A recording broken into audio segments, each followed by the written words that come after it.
Okay, so nandito na tayo sa week 8. Week 8 is about polynomial equations. So a polynomial equation is a special kind of algebraic equation where each term, ang bawat term ay isang constant, pwedeng variable, or a product of constants and variables raised to whole number exponents. So example ng constant, ang polynomial daw ay pwedeng binubuo ng constant. For example, itong negative 3 is a constant. Okay. Itong negative 1/4 is a constant. Sabihin ng constant, kahit saan mo dalhin yan, kahit sa ibang planet, negative 1/4 is negative 1/4.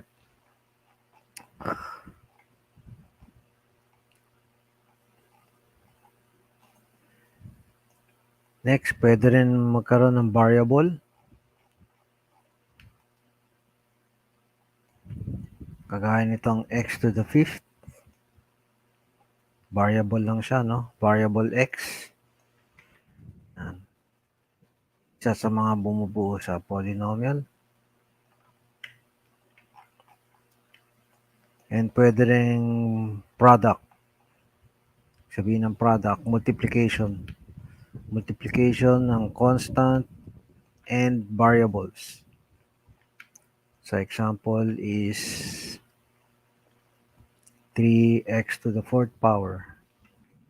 Saan? 3 is the constant and then x is the variable. So product, 3 times x to the 4th.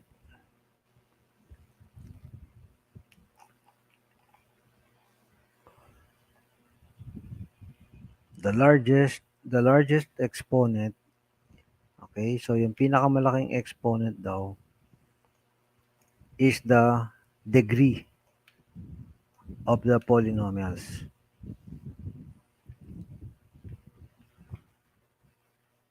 So for example, tingnan natin tong equation na to. Ang degree nito is 4. Kasi 4 yung pinakamalaking exponent ng variable.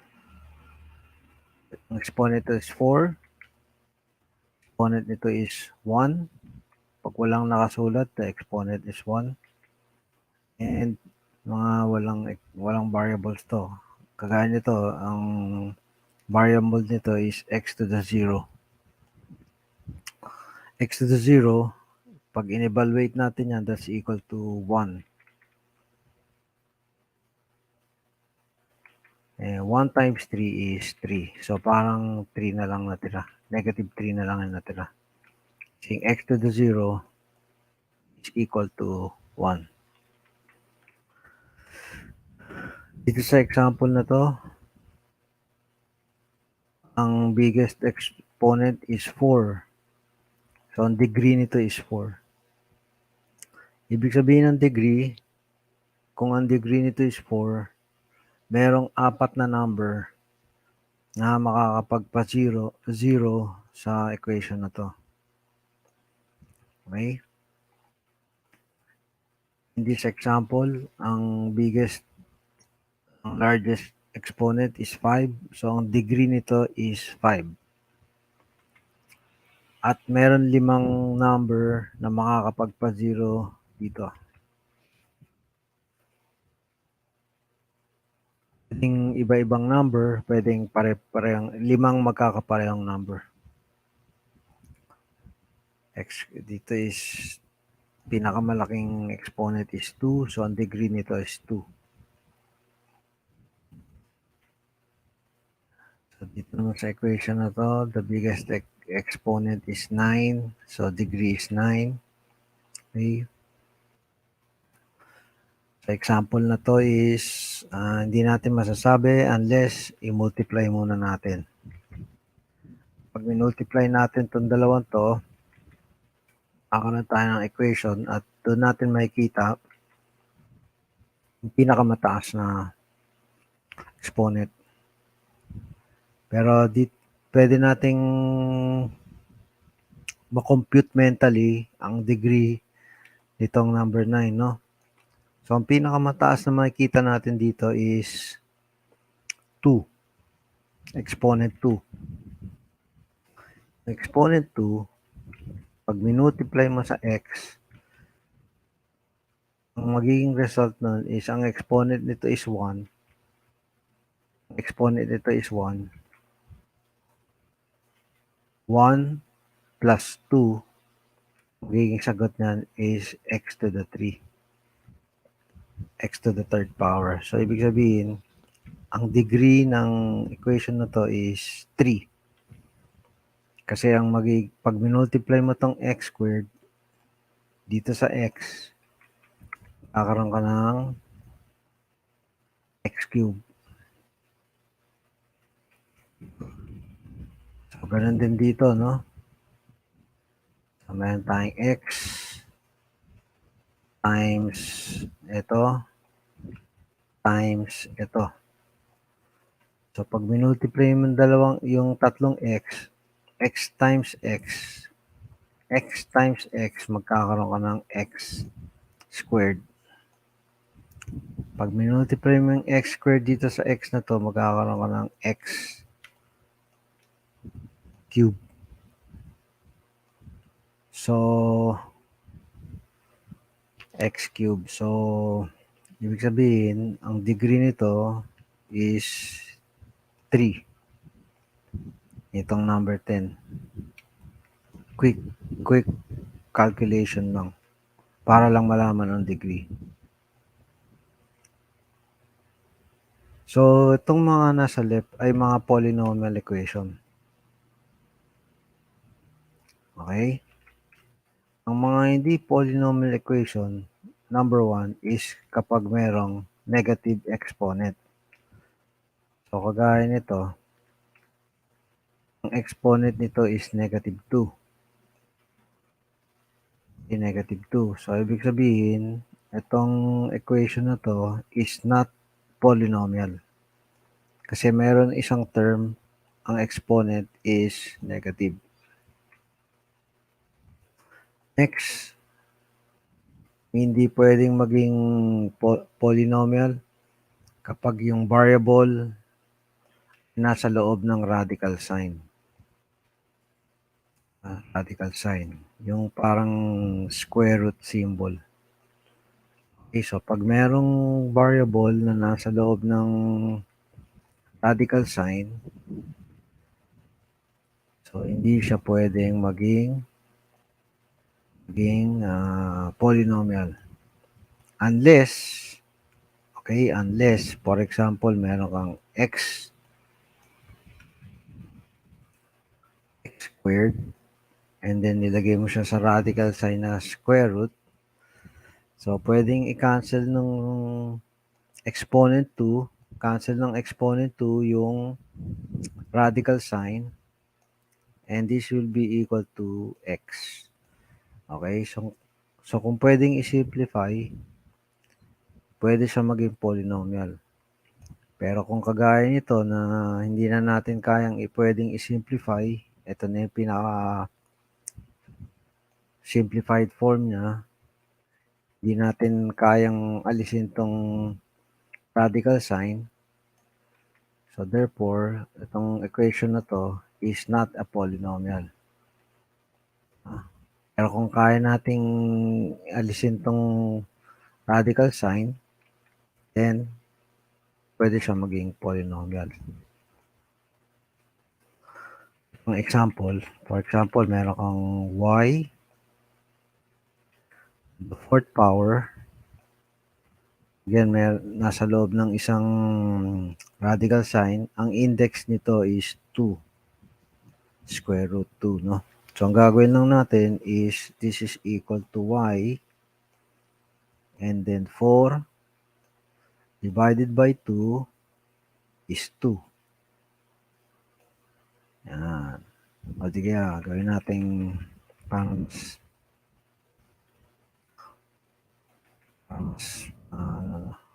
W to the 16, W exponent 16, sa loob siya ng radical sign na may index na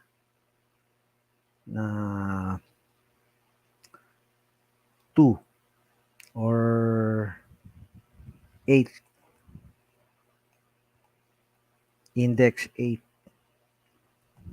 So this is equal to W, and then 16, di-divide natin ng 8, kakaroon tayo ng exponent 2. So ito yung simplified form nitong W to the 16, 8 root, yung 8 root ng W to the 16. No?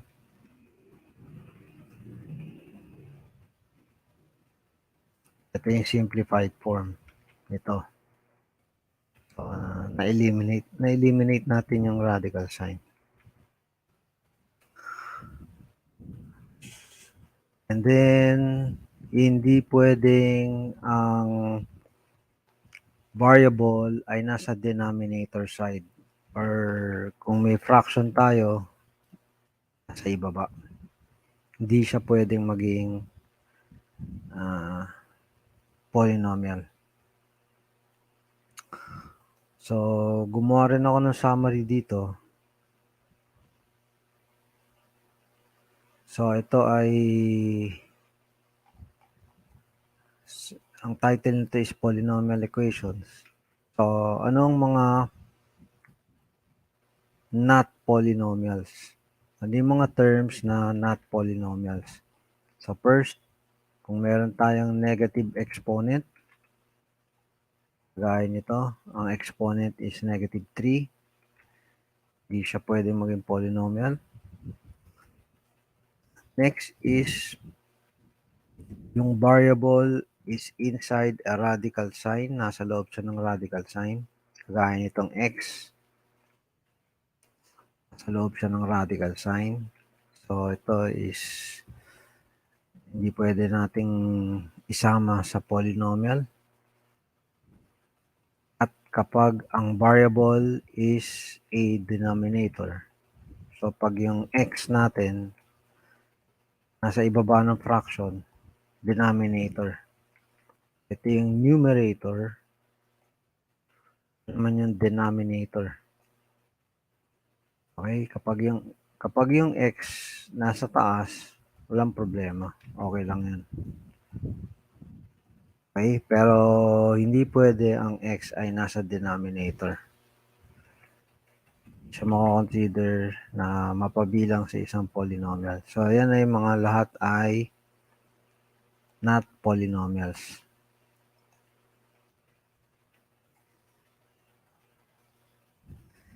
Ito naman ang pwedeng polynomials. Pag may nakita kayong fraction or kahit anong number, as long as wala siyang kasamang variable or letter,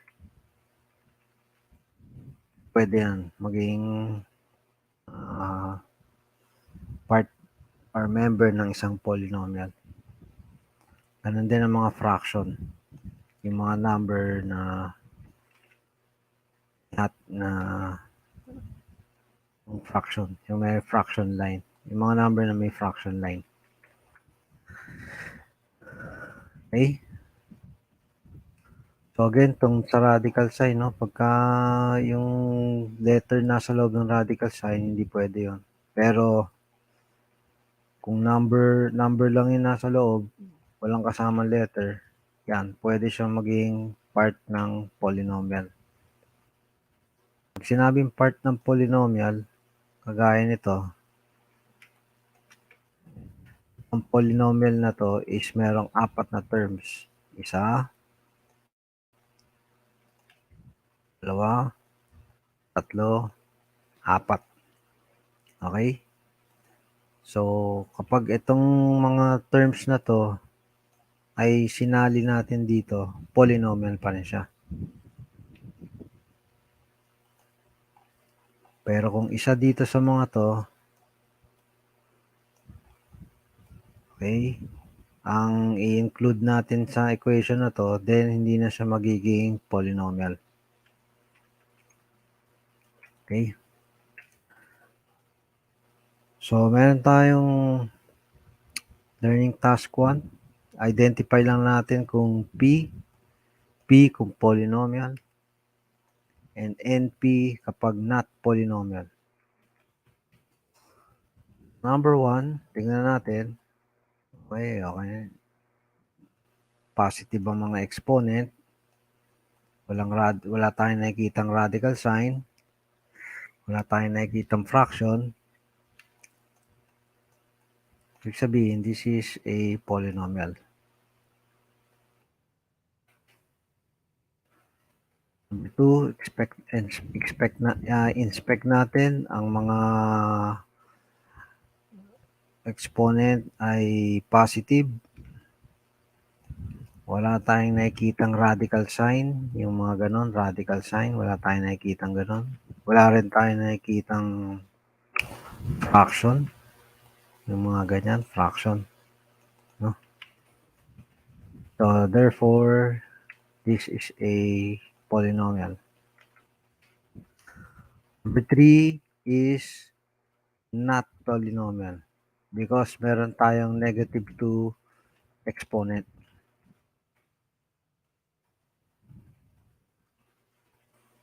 Yun. Meron siyang negative 2 exponent. Kaya hindi siya polynomial. 4 and 5 are polynomials. Okay, makikita natin, ano? Positive ang mga exponent niya. Positive. Meron tayong nakikitang fraction dito. Pero wala namang letter na kasama. So, pwede yan. Valid yan. Polynomial. That's polynomial. Okay. Number 6 is not polynomial because of the square root of x. Yan.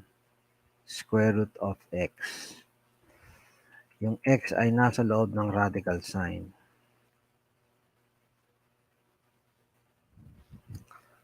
This one is polynomial. Itong number 7. Kasi positive ang mga exponent niya. And kahit na may radical sign dito, ang radicand o yung number na nasa loob ng radical sign is walang kasamang letter. Number lang siya. So, that's considered polynomial. Number 8 is not polynomial kasi yung x ay nasa denominator.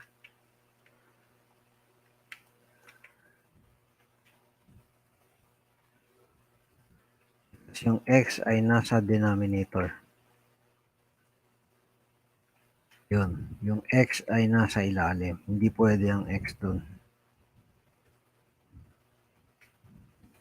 And 9 and 10 are polynomial. Mas positive ang mga exponent. Walang radical sign. Ang fraction. So, they are polynomials.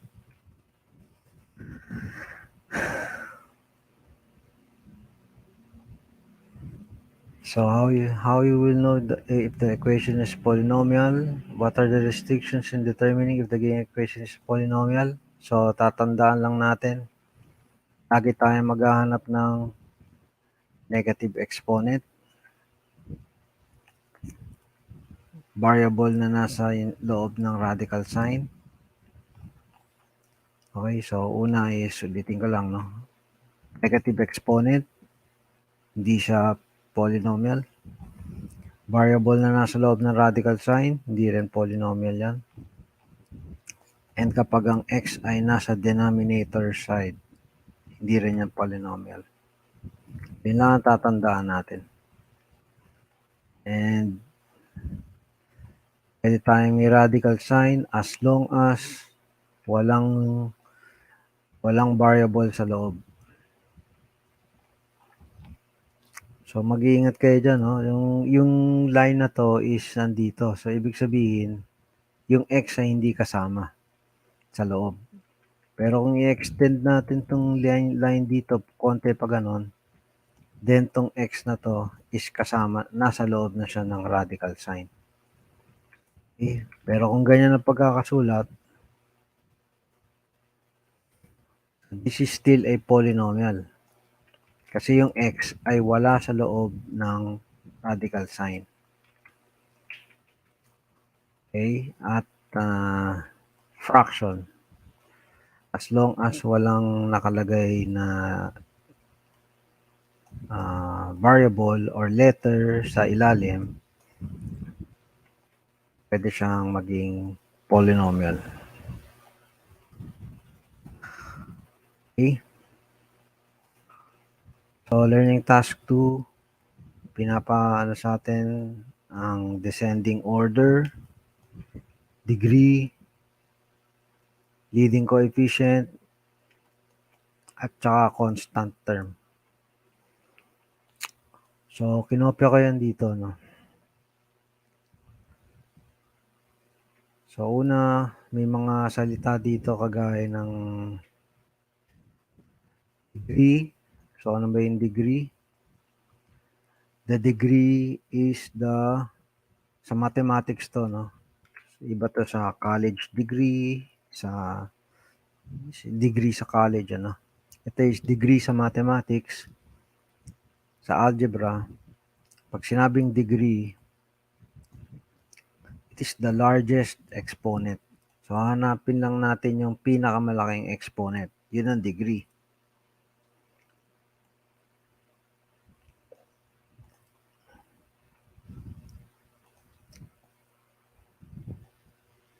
Gaya nito, ang pinakamataas na exponent is 5. Ang degree niya is 5. Okay? Next is the leading coefficient.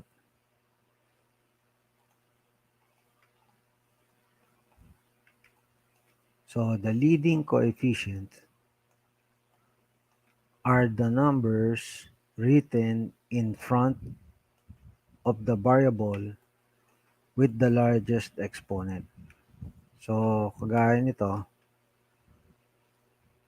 ang largest exponent nito is ito, exponent 5. Largest exponent yan, 5. Ito ang exponent is 3. Ito ang exponent is 1. So, ang leading coefficient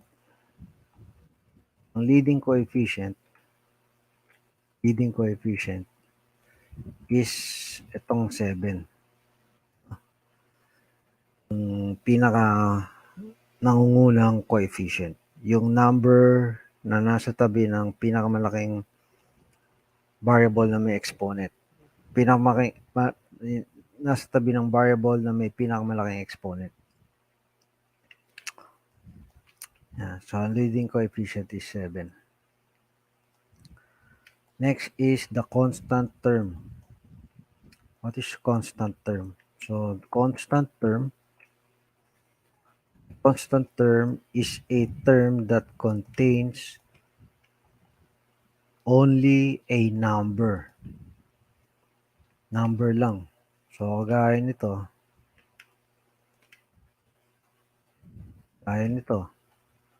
Negative 12. Ito lang yung term na walang kasamang letter. Yeah, ito merong x cubed. Ito may x squared. Ito may x. Ito yung term na walang kasamang letter. So, ito ang ating constant term. Yan, ang ating constant term is negative 12. Okay? So, meron tayong mga polynomial equations dito. Ang unang pinapagawa sa atin is descending order. Sabihin ng descending order, ayusin natin to at hanapin muna natin yung pinakamalaking yung variable na may pinakamalaking exponent. Pagsusunod-sunurin natin. So, balikan natin to. Pareho lang to, no? Yung mga nakasulat dito is pareho lang dito sa module. Okay? So, tinopya ko lang. So, tignan natin yung number 1. So, titignan natin, ang pinakamalaki is 7x to the 5th power. So, yun ang una natin isusulat. Followed by negative 4x cubed and negative 15x. Pagkatapos nun is negative 4x cubed. So, negative 4x cubed. Followed by negative 15x. Negative 15x. And ang pinakahuli is yung term na walang kasamang letter. Positive 6. Positive 6. Yan. So, na-arrange na natin in descending order.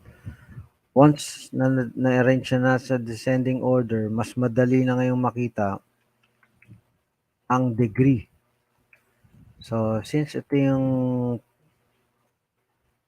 term na may pinakamalaking exponent at ang exponent nito is 5, therefore, ang degree nito is 5.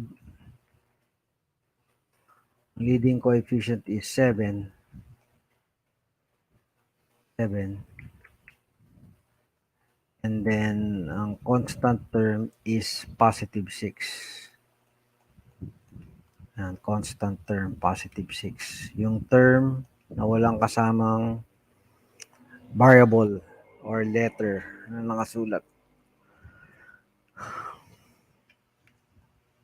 So, ganun din ang gagawin natin dito sa number 2. Pinakamalaki is x to the 4th. So, unahin natin tong x to the 4th. Susundan nyo ng negative 3x squared. Negative 3x squared. Okay, so take note. Kung negative ang sign dito, dapat di natin binabago, no? Negative 3x squared. Wala tayong babaguhin. Pinaglilipat-lipat lang natin yung mga position nila. Para lang makita natin simula sa pinakamataas pababa ang mga exponent. At ang pinaka-last one is negative 11. Negative 11. So, ang degree nito is 4. Ang leading coefficient nito is 1. Ang constant term nito is negative 11. Okay? Naman tayo sa number 3. So, ang pinakamalaki is x to the 6. So, x to the 6 ang mauuna. Susundan nyo ng negative x to the 4th power. 6x4 to the x to the 4th power. And then next, susundan nyo ng 8x cubed plus 8x cubed. Then, magkakaroon tayo ng plus 1. Plus 1. Okay? So, ang degree nito is 6. Ang leading coefficient is 1. Kung walang nakasulat, the leading coefficient is 1. And the constant term is positive 1.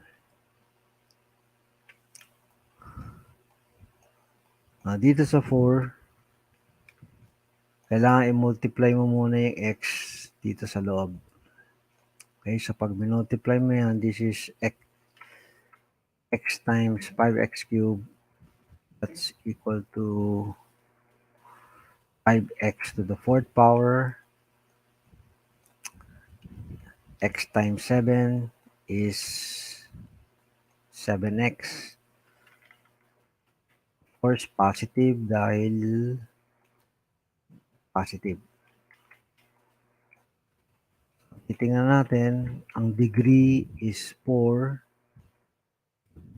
Leading coefficient is 5. and the constant term is 0. Constant term is 0. Okay, constant term is 0. Wala siyang constant term. 0. So, ganun din dito. Multiply lang natin to. Unahin muna natin to. X minus 2 times x minus 2. And then, i-multiply natin x minus 3. Hindi na natin masyadong expound yun because ang topic natin is hindi naman multiplication of polynomials, no? So, pag ito ay multiply mo, magiging result is this one. So, ang degree nito is 3 since ito yung pinakamalaking exponent. Leading coefficient is 1. And the constant term is negative 12.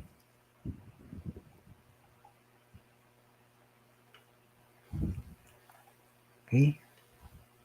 Yan.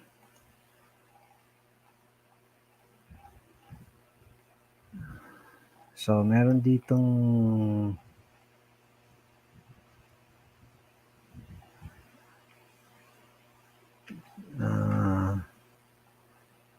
sa page 31, meron siyang tinatawag na zero product property. So, ang isang equation,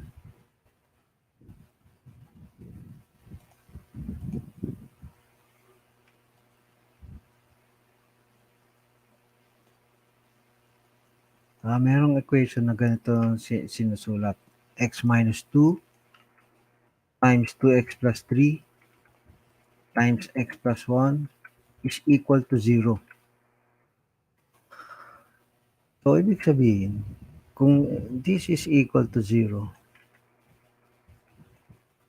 pag itong x minus 2 ay naging equal to 0,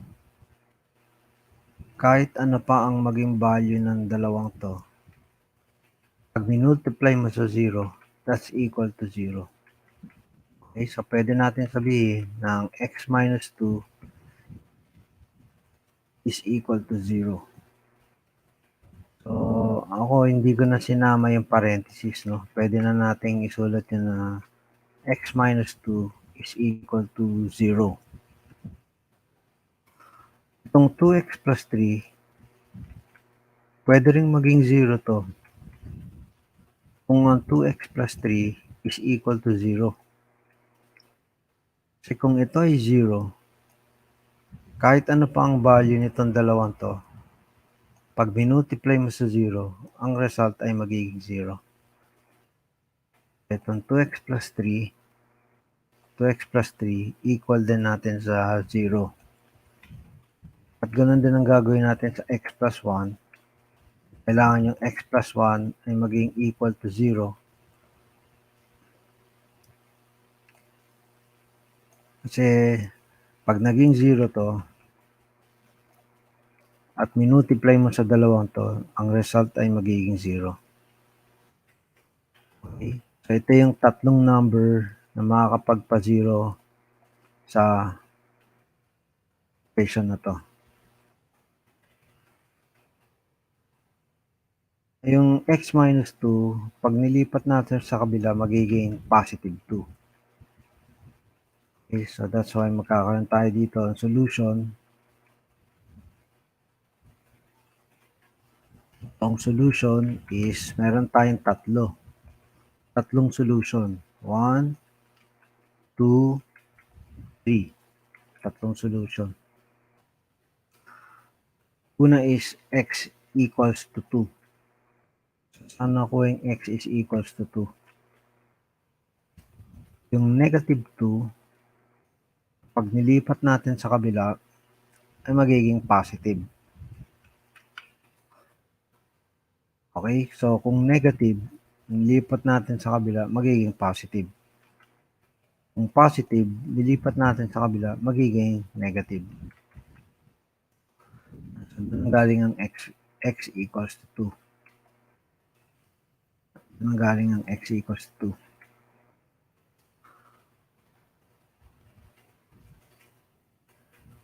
Ito naman, 2x plus 3 is equal to 0.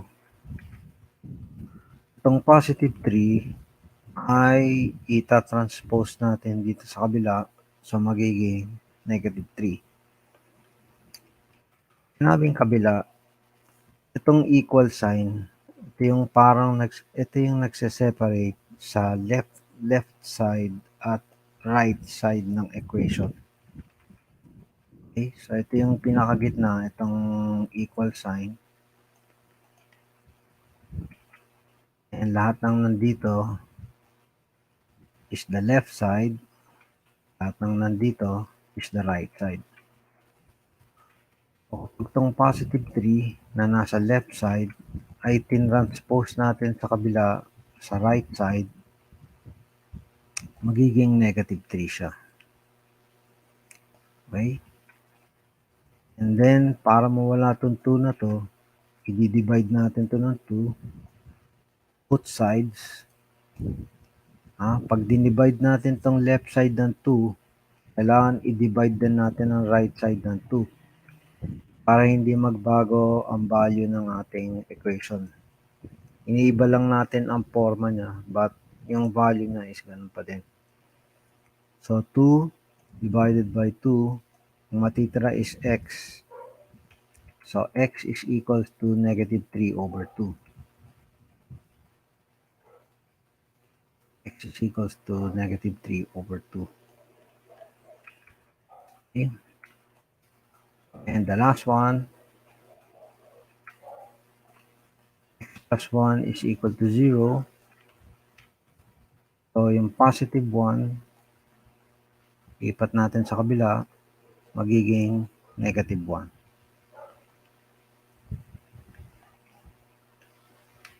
That's why meron tayong x is equal to negative 1. Yun. So, meron dito pinapasolve tayo ng ano daw ang roots nito. So, makikita natin, pinakamataas na exponent is 3. So, meron tayong tatlong roots. So, matagal ang process na ginagamit dito. Matagal ang process na kung paano mahanap ang roots nito.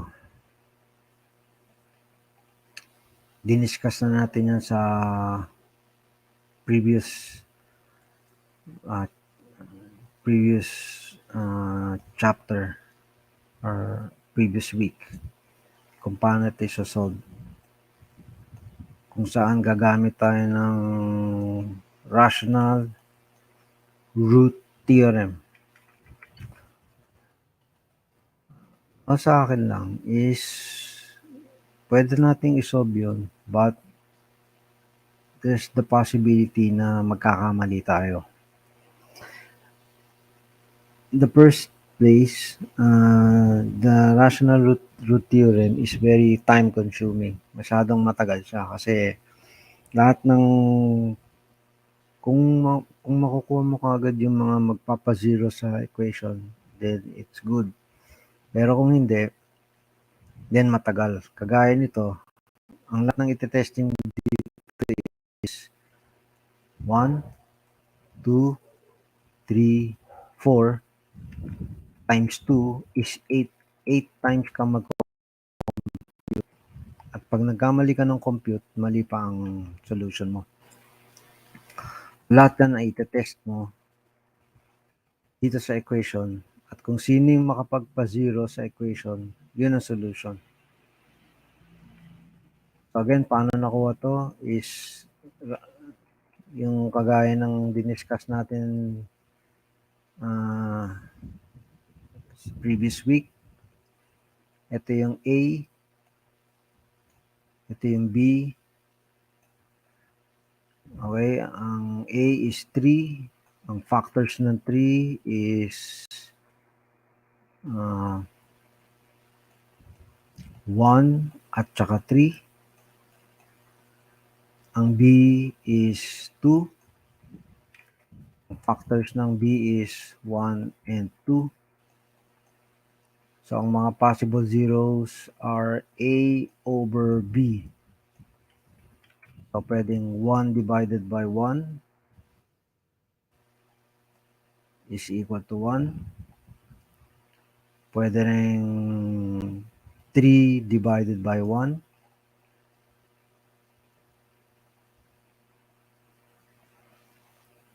Okay. Mali pa. So, mali pa yung solution niya.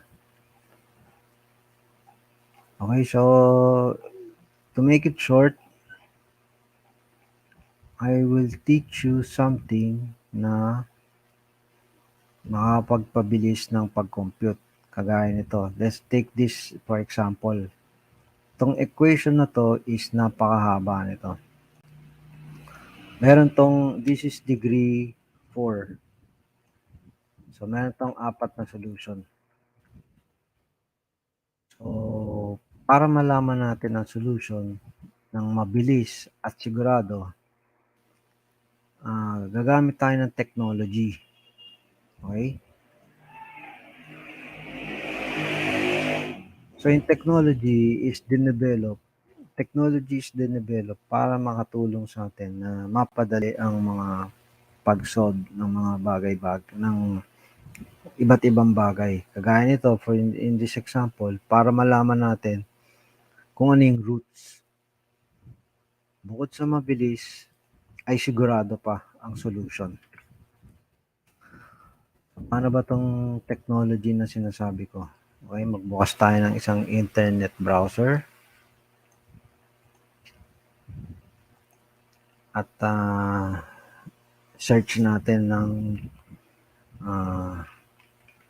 polynomial roots calculator. Okay.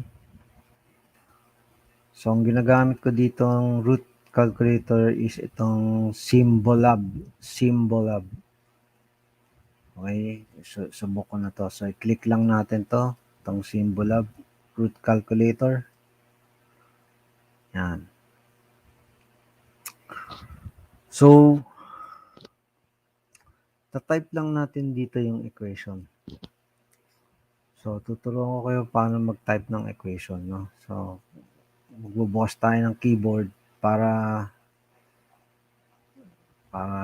makita nyo kung paano mag-type ng equation.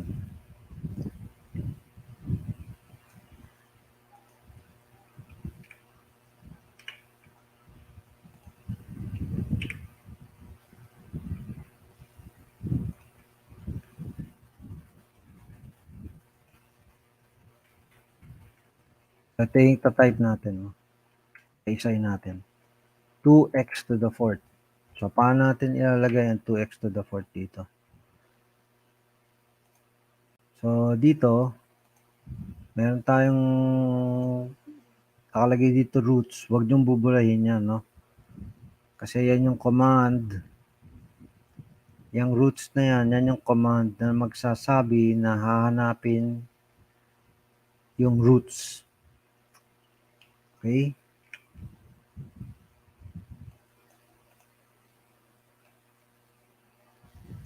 So, sa tabi niyong roots na yan, ita-type niyo lang ito, 2x to the fourth. Question is, paano natin ita-type ang 2x to the fourth? So, click sa loob. And, siyempre, kiklik natin ang 2. And then, x. So, ang problema is, paano natin isusulat yung exponent 4? So, ang gagawin natin is click shift. Huwag bibitawan ng shift. Habang nakapindot ng shift, pupunta tayo sa number 6 at ipa-press natin yung caret symbol. Yun, yung parang arrow na nakaturo sa taas, no? So, habang pindot ang shift, huwag bibitawan ang shift key at pipindutin natin number 6. So, kung mapansin natin, umakyat yung cursor at pwede natin i-type yung exponent 4. Yan, exponent 4. So, para umalis tayo sa exponent, kiklik lang natin tong right key. Yan, normal na naman siya. And then, next is, sulat natin is plus. So, yun yung plus ko. Shift muna. Huwag bibitawan ng shift. Habang pindot ng shift, plus. Oops. Click muna sa loob. Click muna sa loob. Pindutin ng shift key. Huwag bibitawan ng shift key. And then, click plus. Okay. And then, followed by 7x. 7. Oops. Click muna sa loob. Click muna natin sa loob. And then, click 7. And then, x. And then, para ma-type natin yung exponent 3, pindutin ulit ang shift key. Huwag bibitawan ng shift key. Habang nakapindot ng shift key, i-press natin ang 6. Oops, tama na. Click muna sa loob. Kailangan mag-click muna tayo sa loob. And then, click the shift key. And then 6. And then, type na natin ng 3. Yan, 7x cube na. And then, i-click lang natin tong arrow, right arrow, para umalis siya sa exponent. Tingnan nyo, mawawala siya sa exponent. Normal na ulit siya. And then, babalikan lang natin to. Tingnan natin kung anong susunod. Sunod is plus 4x. So, click sa loob. Click muna sa loob. Okay, click muna natin doon. And then, shift key plus 4x. And then, exponent 2. Shift key 6. And then, exponent 2. And then, click natin tong right arrow para mag-normal ulit yung type natin. Okay? So, tapos na tayo sa exponent 2. Tingnan natin kung ano susunod. Negative 7x. Okay, so wala na exponent. Madali na tayo i-type. Click muna sa loob. Click muna natin sa loob. And then, click minus 7x. And then, tignan natin kung ano pa. At ang pinaka-last one is negative 6. Click sa loob. Click muna dito. And then, minus 6. Yan. Hindi na natin kailangan isulat to, no? At yan lang ang isusulat natin. Ita-type. Mula sa umpisa hanggang dito lang ang i-type natin, no? So, tingnan natin kung ano nangyari. Tago ko muna tong keyboard. So, pagkatapos nating i-enter ang equation, click natin ang go. And then, kukumputin na niya yung mga roots. So, kung pupunta tayo sa baba, makikita natin na eto, yan, nililista niya kung ano yung mga roots. And sa pinakababa, yung pinaka-summary. Okay, so ang roots daw ay negative 1,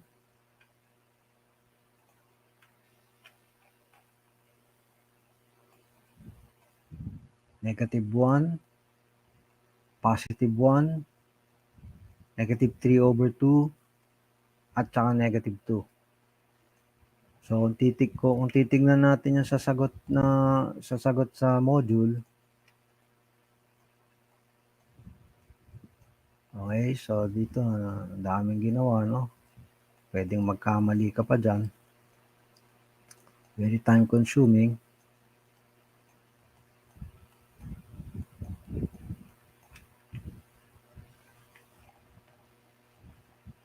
So, ito yung solution. Ito yung solution sa module. So, kung mapapansin natin, pareho lang, no?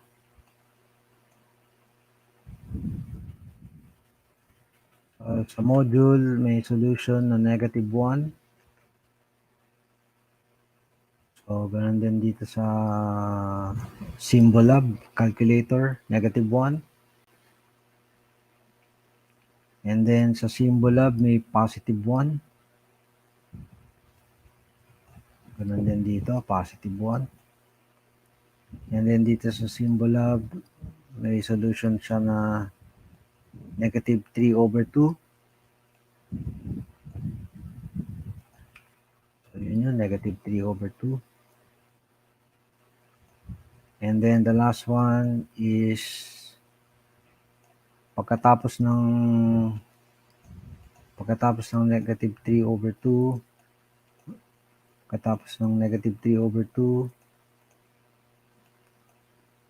is -2.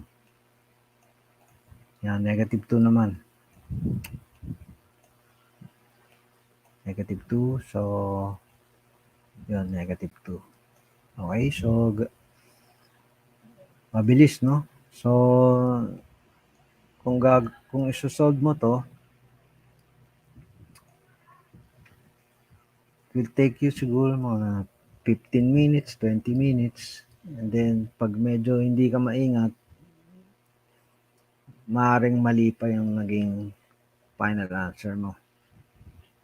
So, kung kailangan nyo ng siguradong answer, okay, dito sa internet, meron tayong technology kung saan ika-calculate niya yung roots para sa'yo. Okay. Again, paano mahanap to? Isa-search lang natin. Search lang natin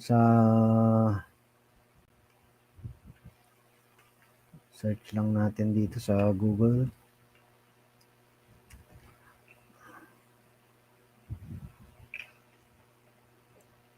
Polynomial roots calculator. Let's enter. Search niyan. And then, so maraming lalabas na calculator, no?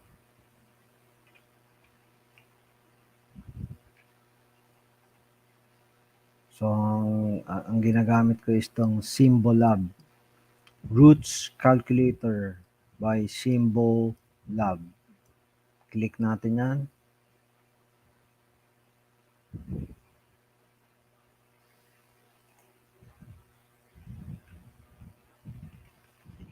Okay, click natin yan. Yan. And lalabas na yung calculator. Again, meron dyang roots. Huwag natin buburayin yan. Ita-type lang natin dito yung equation.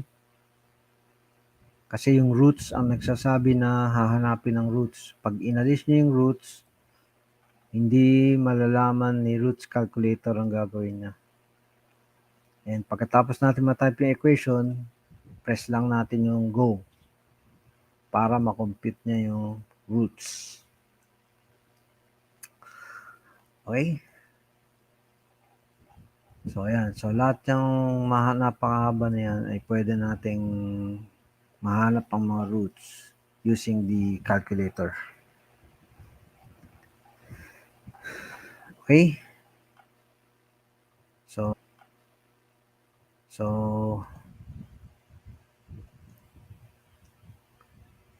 okay, so that's the end of week 8 and also the end of quarter 1 para sa MATH10, and see you on quarter 2.